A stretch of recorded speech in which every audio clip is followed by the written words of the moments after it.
Blog Talk Radio.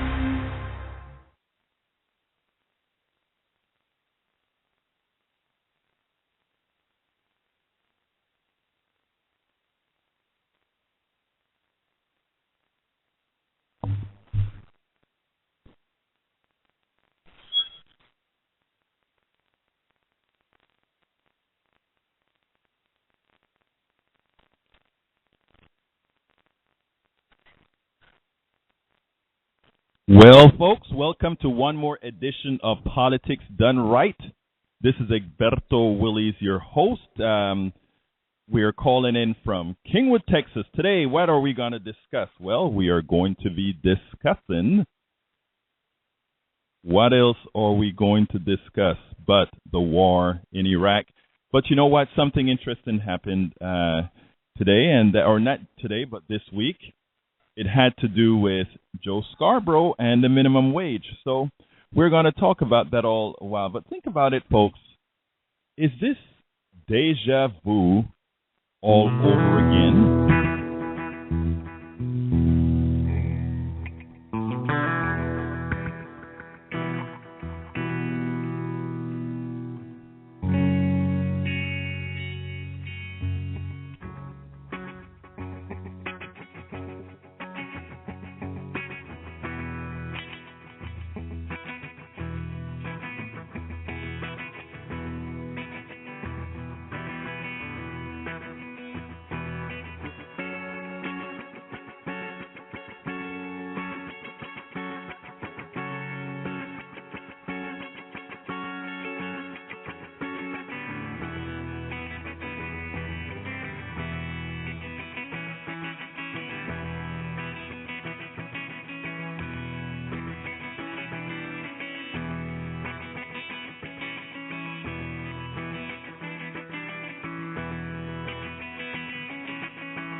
Well, folks, it seems like we had a backdrop on Blog Talk Radio a few minutes ago. I'm not sure exactly what happened, but we're here with you now. What are we going to talk about today? We are going to be talking about Iraq, of course, because it seems like deja vu all over again. Now, there's a lot of blame to go around, but you sit down and you wonder, why again? Why again? But anyway, let's go ahead and get started. You know, the big story. The big story this week is our reentry into Iraq. Did the president do the right thing? Is it only America's responsibility to police the world? That's a question. Should other countries that depend more on the oil from that region be more engaged? Another question. Those are questions that must be answered. The burden of war seems to be placed more on Americans than anyone else. But is it our leaders' continual intervention that makes that our reality? Think about it, folks. Are we making that our reality? It's a question. But before we get into Iraq, I want to talk about the minimum wage debate. This week, an unlikely person weighed in with a welcomed position. Joe Scarborough finally owned up to reality. He finally owned up to reality. Typo in my text. What are your thoughts? I will also be following our hashtag Politics Done Right. So if you want to say something, the hashtag is Politics Done Right. So let's get into the reading of the blog post. This one is actually not going to be this is actually the one that I want to start with. I think I want to go ahead and start with the Joe Scarborough thing here, and I'm going to try to play it a bit, see if that'll work. But again, like I said, we've been having a bit of technical difficulties, but let's try that.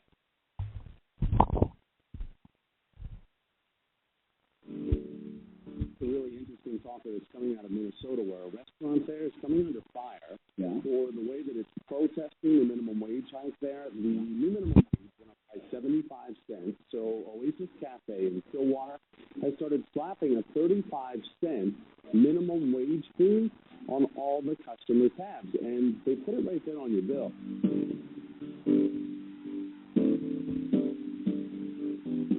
Listen, these small business owners running, we all know with that friends that have done these. It's hard to do, and I understand the difficulty of any extra burden. But now, the minimum wage is low historically as it is. You may not want to advertise your contempt for raising it a little bit on the bill. There you have it, folks. There you have it. Is Joe Scarborough getting soft? Is he moving to the middle? Last week, Joe Scarborough took that rear position. I mean, think about it, folks. This is pretty serious. This is pretty serious. Joe Scarborough, rear position in bold politicians on the left and the right were going out of their way to put a good face on Israel's action in Gaza. This week, however, Joe Scarborough took a position on the minimum wage based on reality as opposed to his typical Ayn Randian ideology. Minnesota gave him the opportunity to weigh in. The owner of the Oasis started adding a 35-cent surcharge to every bill, supposedly to offset the 75 cents minimum wage hike. The idiocy of this move is that he likely does not add a surcharge when his rent, his utilities, cooking oil, and other items go up in price. He likely sees those as costs of doing business. Craig Beamer chose to exercise his protest on his employees and not on a system that increases cost on all. That is inhumane and shows a lack of understanding. It displays suspect morality. Joe Scarborough started by acknowledging the difficulty of small business owners. He had to get that pre-defense in, a defense that is true for a few small businesses. He then acknowledged that the only area that has been stagnant, is the minimum wage. The minimum wage, as low historically as it is, Joe Scarborough said, he may not want to advertise your contempt for raising it a little bit on the bill. Many spend an inordinate amount of time complaining about those that are very rigid in their positions in such a manner that compromise is impossible. Too many of those that are rigid in their beliefs or ideology find that there is no upside for compromise. Having conviction in one's ideology does not mean that compromise is impossible if one realizes that we are all wired differently. Those that bridge the divide must be rewarded for taking that step. Only then will many that are rigid today see an upside in taking a leap. So that is the reason I'm giving Joe Scarborough the kudos for today. I mean, the guy has actually been moderating himself. And you know what? I'm not asking folks to change their ideology or whatever. I'm asking folks to try to get along. I'm asking folks to try to find a way to compromise. I'm asking folks that, or telling folks that the only way you can move forward is to move forward. And the only way to move forward, again, is for folks to give and take. Because as you can see, what's happening in the country right now is just a stagnation caused by intransigence, and that intransigence, we know where it lies. So hopefully kinds of stances being taken by the Joe Scarboroughs of the world will actually start, infecting others positively in such a manner that they feel they want to get something done. Well, I'm going to go to the phones, and then we'll jump into Iraq or whatever else you want to talk about. But let's get busy. I think 620, who do I have the honor of speaking with? This seems like Jack, right? Okay, this is Jack Golden, yes. And talk to me, Jack. The idea of might go into Iraq. Maybe want to talk about why the heck we're in Iraq in the first place, and there's two reasons. And one of them is that we had to listen to the two Pauls. That's what happened. Paul Bremer, Wolfowitz, and Paul Bremer, and then because of that, with the Baathification of the Iraqi army, and that produced a void in there. There may be a problem in Syria too. We didn't get Assad, but I think what you got to do is, and that came up with ISIS. It wants a caliphate. It wants the extremism. I am opposed to extremism of all kinds, whether it be Sharia law, which is extreme, or what's happening with the Tea Party. And both Jack, extremists. Jack, let me ask you this. Did the president make the right move, or did he not make the right move? What do you think? I think he was a little too timid, particularly getting the people off the mountain. And they're stuck in there for the last 3 days or so. And I don't know what the heck to do. What I think he did is, without having to troops on the ground, they could have one of the planes strafe these bastards. I like to use that expression. Just kill them off and let the people go. The 40,000 odd Christians and as it carries or whatever you call them, and free them. The Yazidis. Yazidis. That's can't remember the name, but I think we should.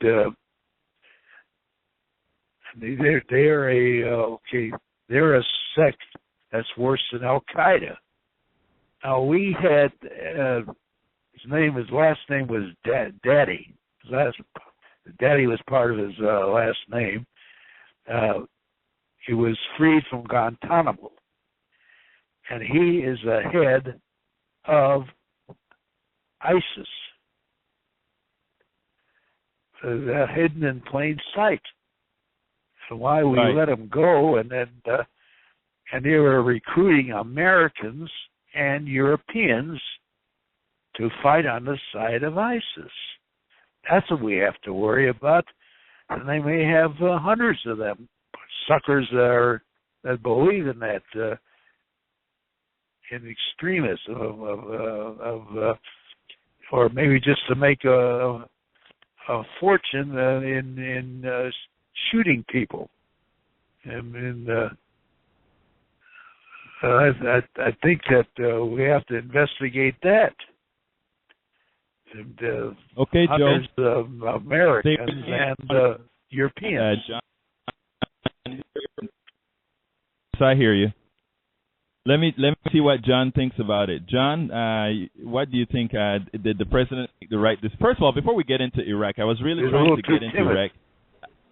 Yeah, okay. I want to get into before I get into Iraq. I want to ask John about the minimum wage. How several of our friends are starting to maybe see the light. Yeah, it's obviously a good thing, but I guess I just don't take too much. I don't think it's really that big of a deal. I mean, I think O'Reilly has already said that he thinks that the minimum wage should be raised.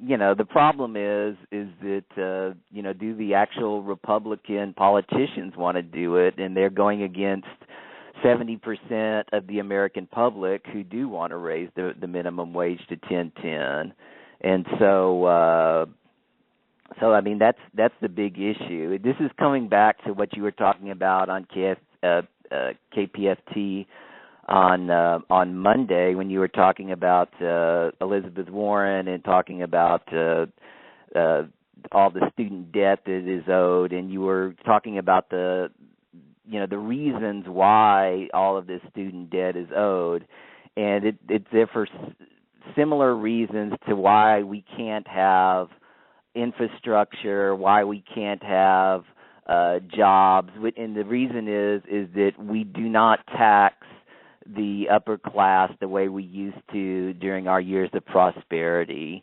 With the greatest years were 1950 to 1970. Once those taxes started going down, all of a sudden, everybody, all the Republicans, all they talk about is how are we going to pay for this? And they also are always trying to back up their money backers who basically say, we don't want to share the wealth. And so it all comes back to that. And so that's very important. As far as al-Baghdadi that Jack was talking about, he was never in Guantanamo. He was held in Camp Bucca, which was in Iraq. But, I mean, obviously, yes, we shouldn't have let him go.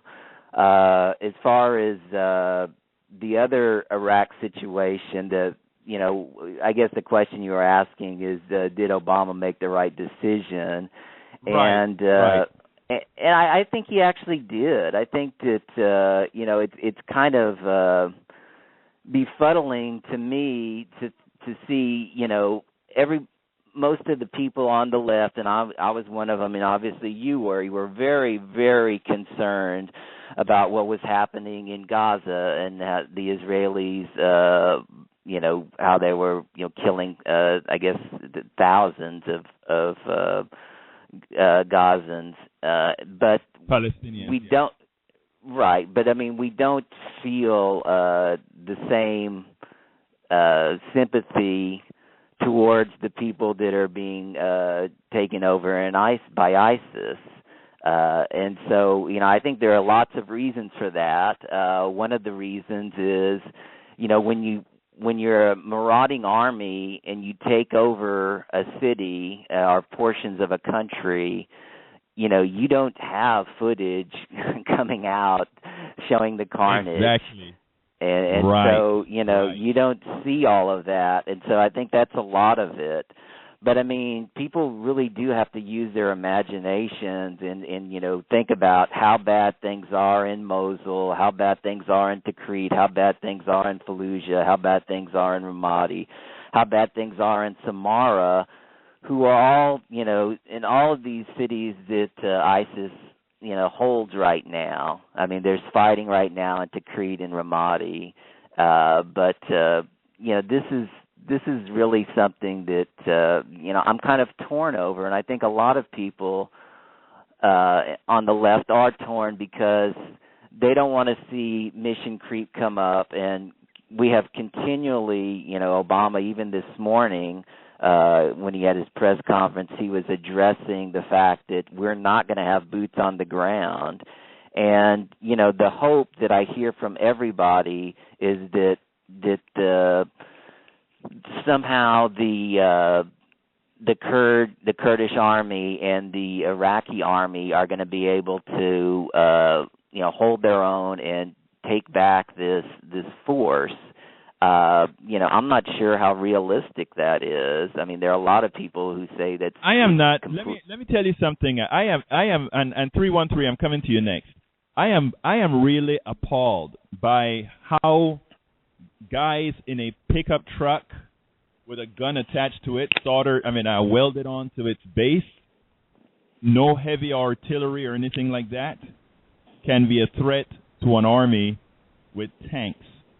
It just befuddles me, and I cannot believe that there isn't more to this story that we don't know. Because think about it, these are a whole lot of folks running around in pickup trucks with guns attached and taking over big swaths of land. That doesn't compute to me. I am not saying that it's not happening. I just don't understand how something like that can happen. But keep tight with me, John. I'm keeping you hot. And 313, who do I have the honor speaking with? Hi, Gordon. 313, you're on. Up in Lance. Hey, how you doing, my friend? Yeah, not bad. How you doing? So far, so good. Talk to me, my friend. Let's start out with the minimum wage. And I made a little bit of post especially after I looked at your blog post today. And my feeling is, I just started a small business. I'm a one-man operation, but I have no problem with with the increase in the minimum wage, because that is going to benefit me. It's going to benefit that restaurant owner that is making that surcharge, and that surcharge is nothing but a political statement. Like Scarborough said, he could have just as easily, put that into his, into his prices. But he is going to see an increase, or that person, I'm not sure if it's a he or she, is going to see an increase in traffic into their restaurant, because people are going to have more money in their wallets, to come to that restaurant. And if people can't look, employers cannot look past past what the initial cost is to them, and look a little bit into the future and see that, this is going to help me economically. That's their problem. This restaurant is trying to make a political statement, and that's really all there is to it. I want to interrupt you 1 second here, and because I wanted to go a bit on a soapbox, and I had to hurry up and finish that blog post today because I had to come and prepare for the radio show and all of that. So, including I had a couple of typos I had to fix, and there's still a couple of typos I see that needs fixing, but I wanted to get the message out. But here's the deal. Every year, right, you sign your contract for electricity, it goes up. It's a private company that's providing that electricity. You go buy the oil for your burners, the oil price is up. You go ahead and you sign your new lease for rent, the price is up. Yeah, you increase your prices a little bit to cover those increased costs. You've never seen these guys try to create a protest when another private company increases their cost. But now, the real thing that you have control over is what you pay your employees, right? Or how often you sweep your floors or whatever. And now, the one thing that you're going to try to show your bravado with is increasing the standard of living of those who work for you, those who make your business prosperous, those who make the money for you. You're going to create and that's why in the post that I wrote, I also there's a thing that I thought twice about saying. Then I said, no, I have to say this, where I said that is inhumane and shows a lack of understanding. It displays suspect morality, because they didn't look at it as a problem when they're getting these other increases in prices. Yes, they complain, but they don't sit down and create that stance. I don't want to increase the living standard of my employees because the government tells me I have to, and to keep society going, that is a must. There's something suspect in the minds of these people when they think like that. Mike? Go ahead. Yeah, what it comes down to is just purely, I'm sorry, but it's just short-term greed, and that greed crosses a lot of different parts of our society right now. Everything from the business area to to the religious sectors, and it's not until we get rid of that part. People cannot just concentrate on the financial bottom line. If they really love and support this country, they have to look at the well-being of everybody. And that's the way businesses ran, not all businesses, but a lot of businesses ran back, in the 60s and 70s. They supported Little League teams. Yeah, they probably still do. But I grew up in a small town. My father ran a very small department store, but yet out of the very little bit of profits that he got, he supported Little League teams. And he supported community activities. And it came out of his wallet, to do so. Is it good PR? Sure. But it also was it also was a part of feeling like a business is a part of a community, and the community in this case is the United States. Absolutely. You have to feel yourself a part of it. And to give, if it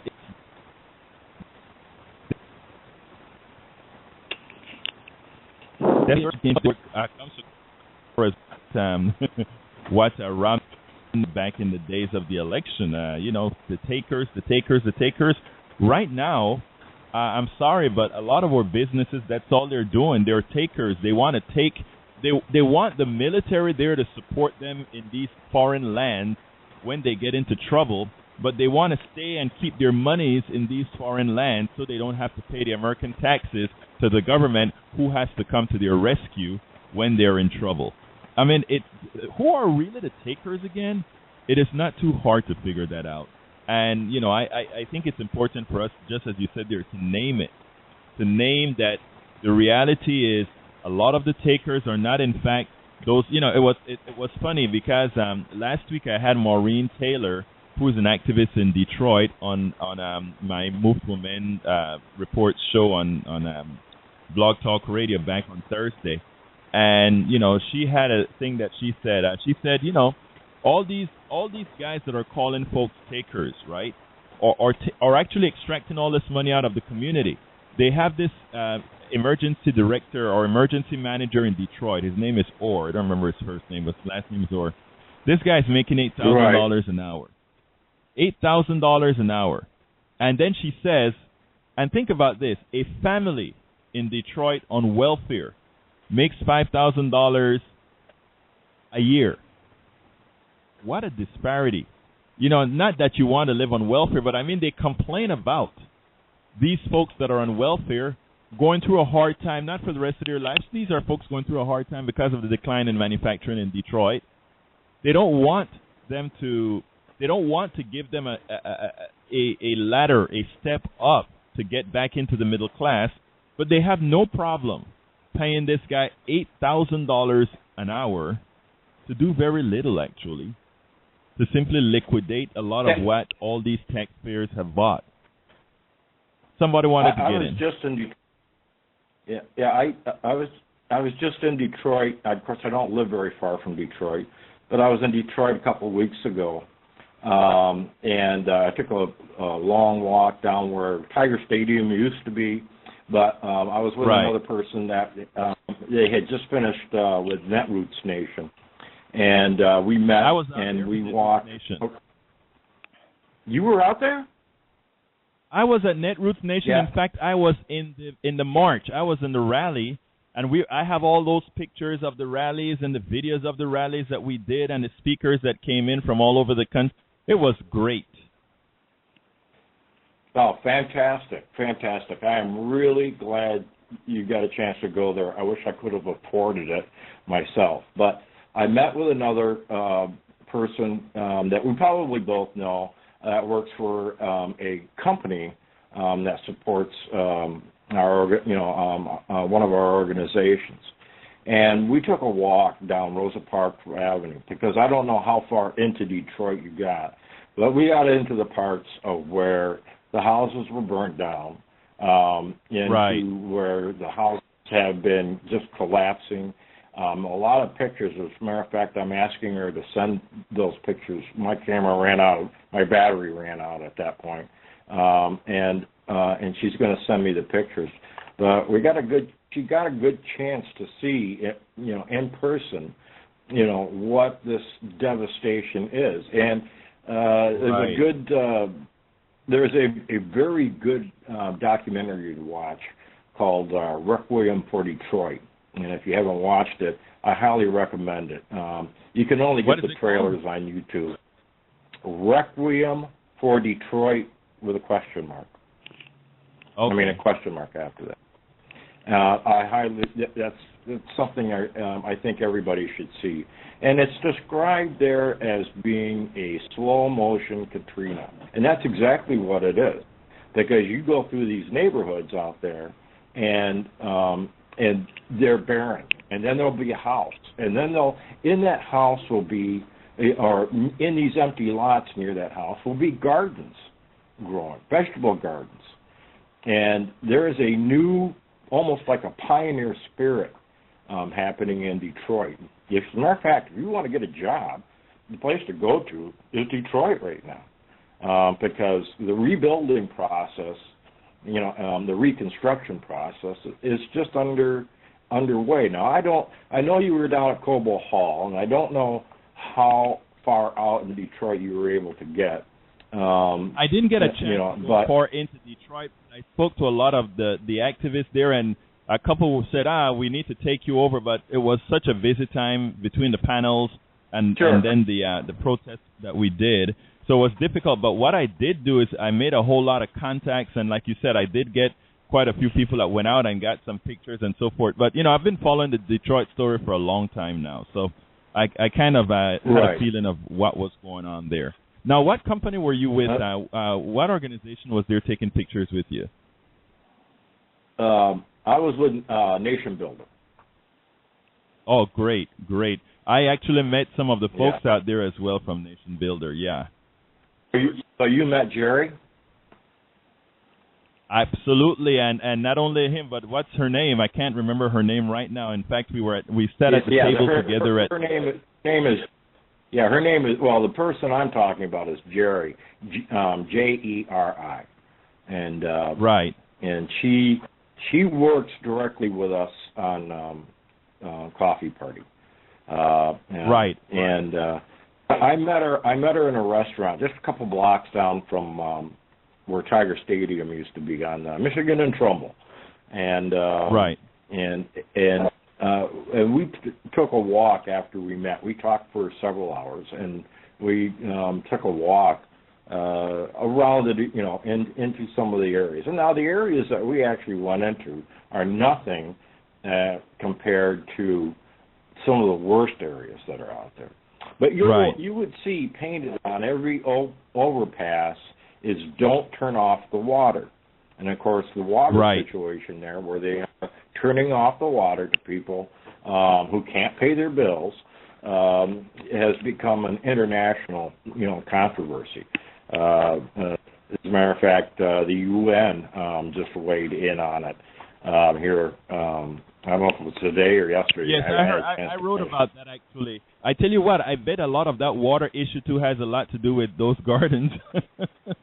It would not surprise me at all that these guys becoming self-sufficient and actually using those empty lots to actually do something with, that doesn't sit well with the plutocrats at all, So you can imagine that all of that is a part of the issue. And that is part of the issue. And right now there's a controversy of who is going to take over, who is going to control how Detroit is rebuilt. And there's a lot of communities, small communities that are in Detroit that are not organized. And that's one of the things that we're looking to do is get these smaller communities organized so they have a voice in rebuilding Detroit. And that is what it's all about. Anyway, we want to go ahead and, we kind of got onto the Detroit thing. Let's kind of move it back now into Iraq. that kind of had a feeling for the minimum wage and how the middle class is being torn down by, whom. Now, what do you think about Iraq? Well, of course, I'm a vet, and I got, and I have a lot of interest in it and in what's going on in Iraq. But being in Iraq, of course, this is my opinion, but going into Iraq was a mistake in the first place.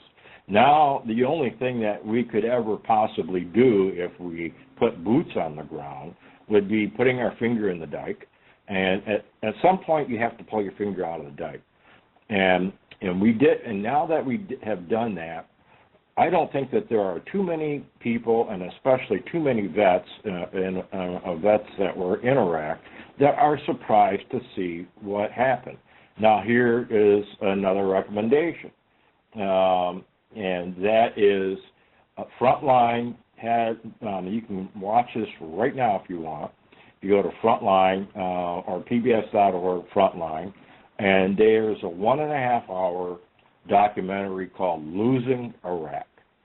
And it is very much well worth watching.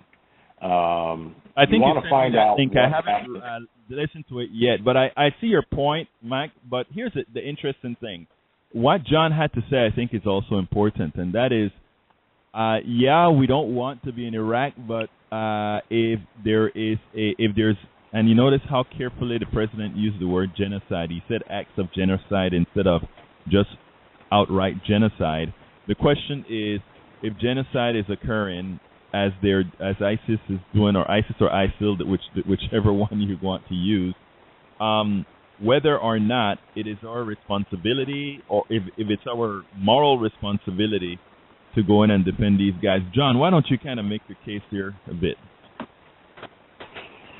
Well, again, I'm fairly torn about this. I mean, and part of it also goes back to what we were talking about earlier with the economic situation here in America, because all of a sudden, and you were talking about this last week, where they gave, I think, what was it, $225 billion to have money to secure the Iron Dome in Israel, right? But one thing that I think you were not really correct about is that they didn't pay for that.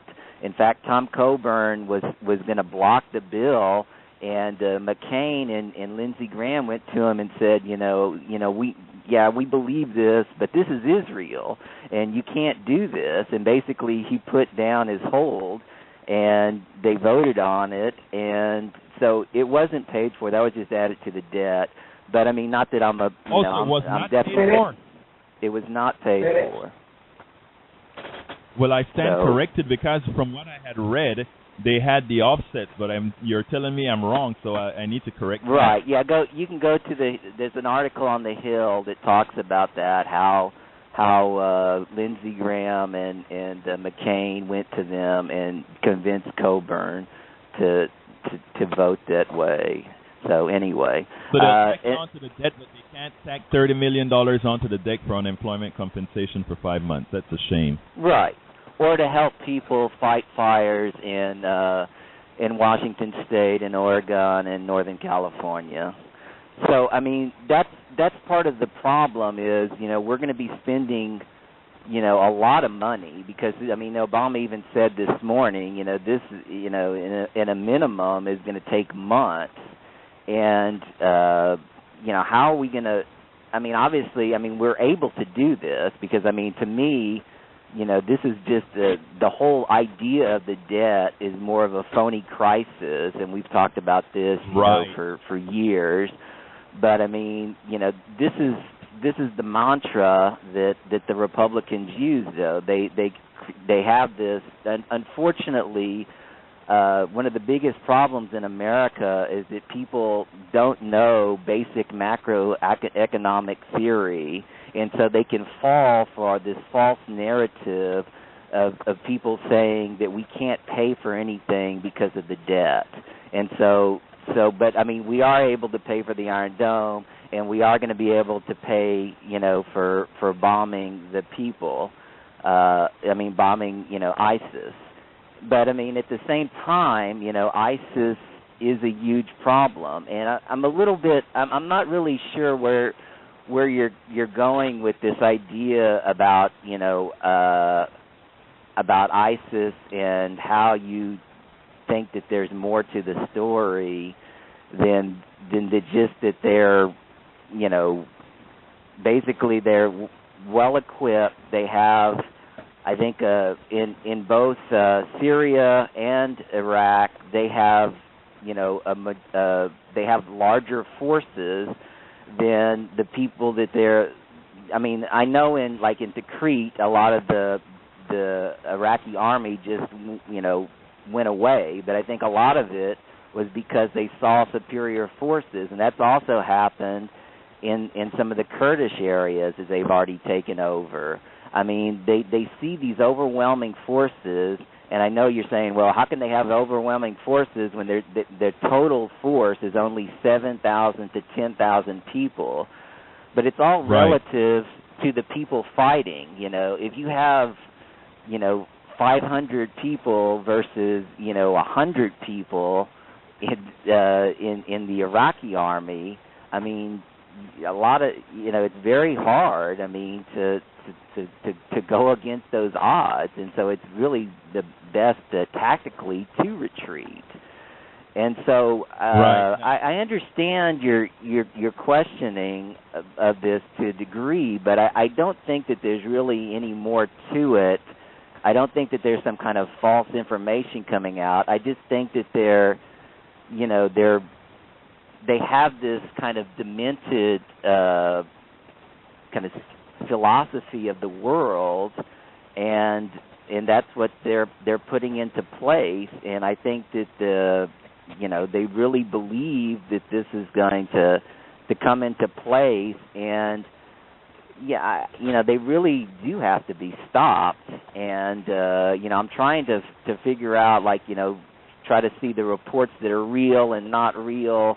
There was a report on Daily Kos yesterday that people that was on the recommended list that a lot of people the Kurds already formed a unit for people to get out of the mountain area. Well, I didn't see that on any other site at all. And so, but now I'm seeing on Al Jazeera that they're saying the same thing a day later. And so, it's kind of hard to know what is the real information and what is not what's not real. Yeah, what concerns me though as well, John, if you take a look at the way it's reporting, right? Anytime we're about to engage in the world, we try to hit a particular set of buttons. If you listen to CNN today, you hear about these warriors that are killing Christians.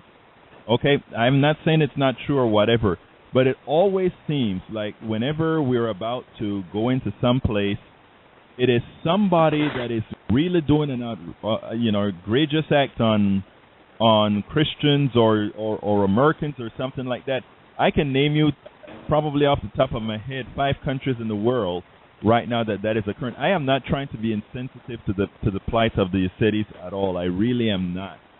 My concern is, and I think it was a question that I added to the blog for the show, is right now the oil that's coming from Iraq and other countries in the Middle East mostly go to Europe and other countries. But still, we engage. We cannot rebuild our infrastructure. You go to China. China is rebuilding its infrastructure so much so that they have empty cities. They're doing so much with infrastructure that they have whole cities that are built with nobody living in them. We have Europe that is way ahead of us in green energy and using their monies to invest in infrastructure, and we're investing our monies in bombs. In other words, transferring our wealth to the military-industrial complex. There's not a war these guys don't like. They love replenishing Iron Dome. They love having to replenish the bombs that Obama has to drop on ISIS right now. I mean, it's a zero-sum game for these guys. What about the other countries that are dependent on Iraq? Why aren't they more engaged? Why isn't the French Air Force, the German Air Force, the Turkish Air Force and all these guys, who ISIS is a clear and present danger for them. In fact, if ISIS were to take over northern Iraq, Turkey is right around the corner, isn't it? So the question is, why are these other guys just as concerned and just as engaged and just as worried as the President of the United States? It gives me great pause. Well, I think that's already happening. I mean, right now, Cameron just said that he was going to be adding to the humanitarian. He's actually going to be, giving the food and the water to the people up on the mountain, and the people on the mountain are already being taken away. Like I said earlier, so I mean that's really good. And so the other people, I mean, I think that this is just happening. I mean, just before Obama, had his press conference on Thursday, 8:30 Central Time. Nobody was sure whether he was going to bomb or not. And so, he made his announcement that we were going to bomb, and essentially, the response has been fairly muted compared to the response to Syria, and I think that is because of the humanitarian crisis. But again, right. I think everybody is concerned about what we can do to help these people without putting boots on the ground, and if that is even realistic, because there's a lot of people, there's a lot of military people who say this is not realistic at all. I mean, there's also a lot of people that point to the situation in Serbia that say, yeah, this is realistic. Essentially, we bombed them, and they did leave Kosovo, and so I mean, I don't know how it's going to turn out, but this ISIS force is extreme. Yeah, Kosovo should not be the example at all. Kosovo, you had people that that actually weren't as crazy as these people in ISIS. These people in ISIS are indoctrinated. Apparently, from everything that I see, seem to be very indoctrinated in what they're doing, and not only that, the massive killings that that's purported that they are doing is nothing close to the quasi genocide that occurred in Kosovo and near Serbia. So I don't know. Well, I mean, it depends on if you're just looking at numbers of people killed. Well, that's true. Or what their intention is, because. I mean, you had an ethnic war. I mean, because the Croatians committed genocide too, the Bosnians committed genocide. I mean, it was, everybody, there would one side would do mass killings and the other side would retaliate that way. Right. So, it's just a really bad situation, and I mean, we talked about that a month ago, and there are no easy answers, and I don't know. I don't know how this is going to ever, come into place, and how hopefully somehow these people are going to be convinced that this is just not something that is worthy of their time to try to form this. Well, what is interesting? I am not a historian or a scholar in Middle Eastern history or anything like that.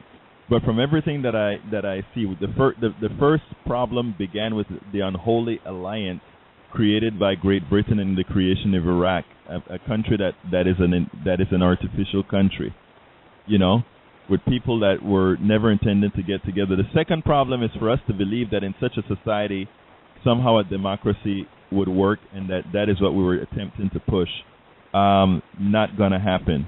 And thirdly, now many wonder if what we're doing is simply something that we'll have to simply do going forward, as long as we want to maintain a contiguous Iraq as a country. Is it just a status quo that we are going to have to run, which is for every head that gets popped up, swap it down, and that's it?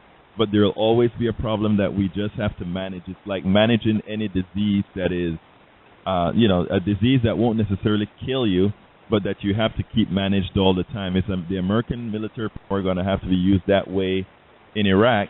I mean, the military-industrial complex would love that. They'll have a continuous flow of money necessary to continue to bomb these people every time they get out of line, and these people will always get out of line because it's an unholy alliance. And I mean, you sit down there and you have to wonder if we're willing to do that. Well, I guess we've done it before. We've been in in South Korea for how many decades now? We've been in Golan Heights for how many decades now? So I don't know. Yeah, I mean, can I interject something? Sure, go ahead, Mike. Okay, I'm sorry, John. I didn't mean to interrupt you, but several weeks ago, the president of Coffee Party asked, I did an interview with them, and one of the questions was, when ISIS and Levant were beginning to really, show up as a problem in Iraq, they said, are we going to go back into Iraq? And I said, I highly doubt it. First off, we've got a worn-out army. And secondly, the next thing I predicted, I says, if we do anything, is we will probably perform airstrikes to quell or at least slow down, the progress of ISIS. Now, there's a wild card here that we haven't talked about. And now that ISIS has encroached into Kurdish territory, that wild card is Iran. Iran does not like ISIS. And if they start moving more easterly towards Iran, then you're going to see Iran probably take over as far as actually putting a boots on the ground fight against ISIS. So all we're doing with the airstrikes right now is slowing ISIS down, and hopefully we're able to. We've been actually dropping supplies on the mountain to the people that are up on the mountain, Christian or not, that are trying to escape from ISIS. But the other thing too. Again, I think Iran is going to be the wild card, and that is going to be something that we're going to be looking at in the future is their involvement. And Mike, I think that's the reason we actually went in again, because I'm looking at the map right here, right now, right, and right. Don't ever believe that Iran would not love to increase its. I mean, it's already in pretty much in cahoots with the Shias in Iraq. This gives them perfect reason to come in. And if America were in Iran and you had an ISIS next door, I'm pretty sure we would be marching in, And that is what, I think that is the reason why the president is maybe engaging, because you're correct. Erbil is the next city. Kirkuk is taken. Erbil is the next city. Erbil is right west of actually Iranian territory. I tell you what, wouldn't surprise me at all if they were to get and take Erbil, that we wouldn't see Iran say, to hell with it, we're in. Well, we've already been in talks with Iran. I'm curious what John thinks about that. Okay. Yeah, there's a blog up that actually that I was seeing by this guy is called Water Street 2008, and he put a blog up on Daily Kos this morning that was talking about Iran, and he actually made a statement. He says Iran already has 2 battalions of troops on the ground, supports Asib al-Haq, which is similar to the Hezbollah Allah in Lebanon/Syria, and is engaging ISIS raiders in daily battles. Now, when I saw that, I was thinking, wow, this is news. I haven't heard about this, and so I started doing a Google search, and nobody else is saying this. But I mean, what Mike is saying is a very good point. I mean, the first sentence of this blog it says, as of Saturday, August 9th, both the United States and Iran are at war with ISIS. So, so I mean, this is, there's always been strange bedfellows in war. What an ally. Yeah, but I mean, I don't think that that's particularly a bad thing. I think that ISIS I agree with you there, John. I mean, there's a lot about Iran a lot of Americans don't quite understand or know. Iran is not the enemy we think Iran is. Well, I mean, I'm not too fond of the mullahs, and I think that eventually when you have people that were protesting for the Green Revolution a few years ago, those people are eventually going to gain power, and the sooner they gain power, the better, because they're going to be more open-minded, they're going to be more open to the West, and things are going to be a lot better there. But right now, we got to deal with the mullahs. You're absolutely right, John. Hey, Mike, why don't you close out for me? Let me have our last words before we close the program down. Okay. I mean, I agree with John. Iran is much more of a moderate, and agree with you that Iran is a much more moderate country than being portrayed. Yes, there's a worry about nuclear weapons, but that set aside, we have been in talks with Iran as far as what can be done. I think the United States is doing probably what it said it's going to do, and as much as it's going to do by performing airstrikes. But there are some things that you have to look into history too, and it starts out with World War I and what happened after that, and how Germany was devastated and not rebuilt. And I think that's worth looking at, is what happens when you don't rebuild a country. Thank you very much, Mike. Hey, Jack, give me a quick 15 seconds, Jack. I'm low on time. Yeah, well, I think that, as I said before, when we talk about Israel, we talk about settlements.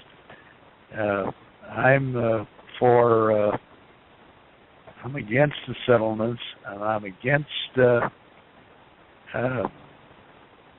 I hear you, Jack. I just in needed to hear your voice because of the show, and I think we'll talk next week. We also need to free the Gaza, and maybe Hamas will cooperate. Who knows? Thank you. Thank you, Jack. I really have to go. I'm hot. Hey, John, give me a quick 30 seconds, please. Yeah, I mean, I'm just kind of suffering a little bit from what they call crisis overload.